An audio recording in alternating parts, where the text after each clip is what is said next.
और अब चलिए बात कर लेते हैं छात्रों से जुड़ी एक खबर की, जिसने आज सबको परेशान कर दिया। जिसने देखा सब परेशान हो गए कि क्या ऐसा होता है क्या कि आप नंबर मांगने के लिए पहुंचते हैं, नंबर रीचेकिंग की बात करते हैं, लेकिन आपको मिलती लाठियां। लेकिन धनबाद में हुआ ही, धनबाद में स्टूडेंट्स पर जमकर लाठियां भांजी गई। लेकिन शायद आपको मालूम हो कि उनका कसूर बहुत बड़ा नहीं है। वे कोई क्रिमिनल नहीं थे, कोई डकैत नहीं थे, कोई अपराधी नहीं थे। वे 12वीं के छात्र थे, या तो फेल हो गए थे, या फिर उनका रिजल्ट थोड़ा पेंडिंग था, या फिर मार्क्स कम थे, और इसी बाबत वो पहुंचे थे अपनी मांग रखने के लिए। मामला धनबाद का है। धनबाद छात्रों पर लाठीचार्ज के मुद्दे ने अब तूल भी पकड़ लिया है।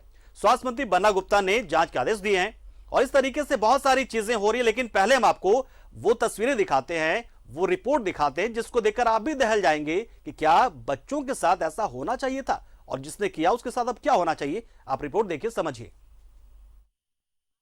किस पर भांजी जा रही हैं लाठियां? क्या कसूर है इनका? क्या क्रिमिनल है ये? अरे नहीं भाई साहब, छात्र हैं ये, 12वीं में फेल हो गए हैं, या फिर उनका रिजल्ट पेंडिंग है। ये मंत्री से मिलना चाहते हैं। जरा इस सीन को देखिए, कैसे लाठियां भांजी जा रही हैं। ऐसा लग रहा है जैसे किसी क्रिमिनल की पिटाई हो रही हो।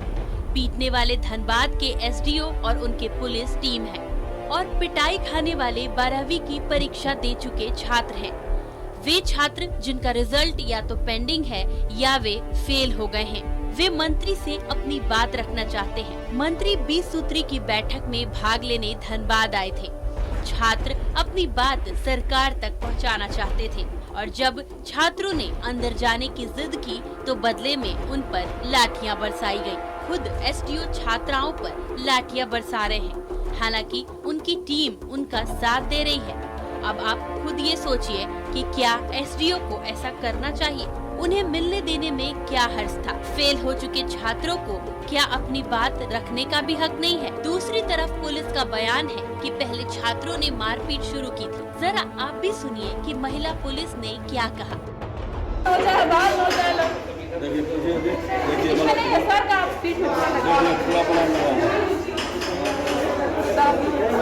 सिर्फ पकड़ने में जो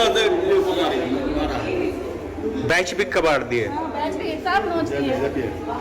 आए पकड़ के, तो हम वहाँ पे बैठाने लगे उनमें, बस उतना ही में सब बाल पकड़ के और मारी है, जिससे मेरा चश्मा टूट गया और यहाँ पे फिर पूरा नोच दी नाखून से ऐसे करके। यदि पुलिस की ओर से देखें तो छात्रों का ये कदम गलत था। महिला पुलिस के चेहरे पर नाखून के दाग साफ तौर पर देखे जा रहे हैं। किसी पर हाथ छोड़ देना अपनी बात रखने का कोई तरीका नहीं हो सकता। छात्रों को जरूर संयम रखना चाहिए था, लेकिन इसके बाद क्या एसडीओ साहब को खुद हाथ छोड़ना उचित था, वो भी लड़कियों पर? एक बार फिर देखें कि एसडीओ ने लड़कियों पर लाठियां चलाई। वे चाहते तो बीच बचाव कर सकते थे। छात्र कोई क्रिमिनल नहीं थे। घटना के बाद छात्र बाहर बैठ गए और सरकार के खिलाफ नारेबाजी की।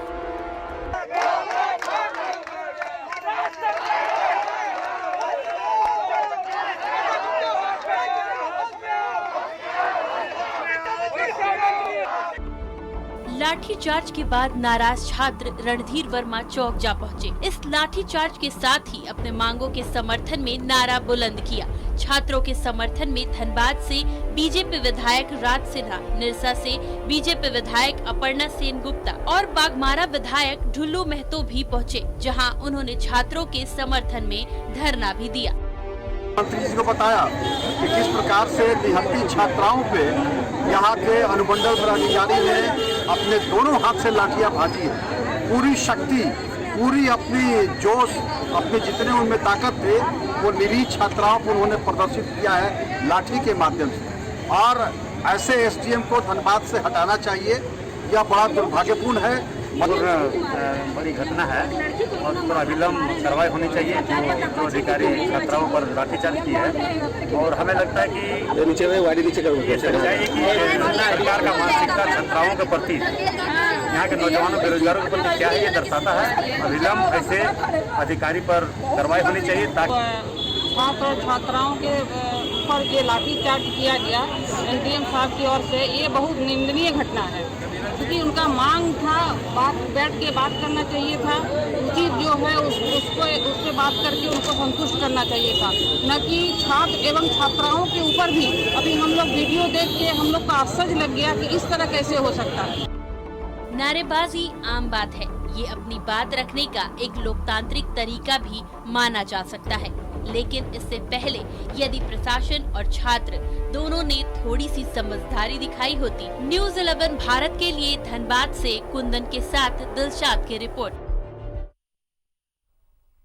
तो छात्रों पर लाठीचार्ज के मुद्दे ने अब तूल पकड़ना शुरू कर दिया है। स्वास्थ्य मंत्री बन्ना गुप्ता ने जांच के आदेश भी दे दिए हैं। उपायुक्त संदीप कुमार इस मामले की जांच करेंगे और दोषी पाए जाने पर एसडीएम सुरेंद्र कुमार पर कार्रवाई भी होगी, समझाया मंत्री बन्ना गुप्ता ने छात्रों को। अच्छा पहले सुनो, तुम एक पत्रकार लोग पूछो हम कितनी बार पिटाए हैं। तुम तो अच्छा तुम एक काम करो, मेरी बात सुनो, हम तो अरे बड़े भाई है ना। देखो अभी हमने डीसी साहब को तुरंत कहा है कि जितने बच्चे हैं सबको छुड़वा दीजिए। हम लोग देखते हैं इसमें क्या रास्ता निकालना है। इसके लिए मैं जांच करवा दूंगा और यदि हमारे अनुमंडलाधिकारी ने भी यदि कुछ गलत किया है तो मैं जरूर कहूंगा कि बच्चों के साथ सहानुभूति होनी चाहिए और बच्चे अपराधी नहीं हैं, बच्चे अपराधी नहीं हैं और बच्चे हाँ भावुक हो जाते हैं बच्चे, ये सही है। और क्योंकि मैं खुद ही आंदोलन की उपज हूँ और खुद ही मैं इतनी बार मार खाया हूँ, जेल गया हूँ, तो मैं उस दर्द को मेरे से भला कोई नहीं समझ सकता। ठीक है, तो मेरी बहुत सहानुभूति है। और धनबाद में समाहरणालय में छात्र छात्राओं पर हुए लाठीचार्ज की घटना की बीजेपी प्रदेश अध्यक्ष दीपक प्रकाश ने भी कड़ी निंदा की। साथ ही प्रशासन को ऐसी कार्रवाई से बाज आने की नसीहत दी है। 12वीं के छात्र अपनी मांगों के लिए संघर्ष कर रहे थे और जिस प्रकार से झारखंड की सरकार के नौकरशाह जिस बर्बरता के साथ लाठीचार्ज किया गया, उनके साथ अन्यायपूर्ण व्यवहार किया गया, यह एक बहुत ही घोर आपत्तिजनक है और इसकी निंदा हम करते हैं और सरकार को भी चेतावनी देना चाहते हैं कि अपने तानाशाही प्रवृत्ति से आप बाज आइए। राज्य की जनता आपसे अब निजात पाने के लिए सड़क पर उतरने के लिए